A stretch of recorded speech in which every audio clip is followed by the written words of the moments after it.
Hello మమ్మ, ఈ పిల్లలు ఎప్పుడు లేచారో ఎప్పుడు పడుకుంటారో అయితే మనకు తెలియదు. ఈరోజు 4:30కి లేచి ఒకటే ఏమైనా సతాయిస్తుంది. సరే బాగా ఐడియా లెగ్ దగ్గర తీసుకున్నాం. ఆడ కొద్దిసేపు అయితే బాగానే ఎంజాయ్ చేసింది. ఇంతలో ఫ్రెండ్ గారు ఫోన్ చేసి మా వైఫ్ ఇంటికి వెళ్ళింది, వచ్చే చిల్లవుదామన్నాడు. మరి చికెన్ అందుకు ఎట్లా బావా అంటే, సెంప్సిటీ గాడు ఉన్నాడు కదా, వాడు సూపర్గా చేస్తాడు అన్నాడు. నిజమారా అంటే నిజంగానే భలే చేస్తారా అన్నాడు. బట్ అక్కడ పోయి వచ్చే మాత్రం వీడైతే చాట్ జీపీని అడుగుతున్నాడు. బో అట్లుంటుంది మరి ఫ్రెండ్స్తో.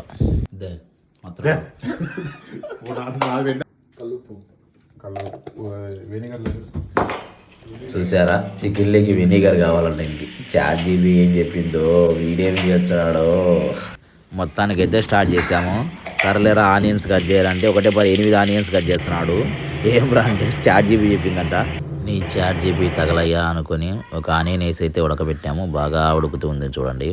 ఇంతలో మళ్ళీ స్టార్ట్ చేశాడు మామ. ఆయిల్ వేస్తా ఉన్నాడు. ఏమో ఇప్పుడు ఆయిల్ వేస్తున్నావు అంటే కన్నా స్టార్టింగ్ వేసేదానికన్నా ఉడికేప్పుడు వేస్తే మంచి టేస్ట్ వస్తుందని చాట్ జీబీ చెప్పిందంట. నేను దుంప తగల అనుకున్నాను.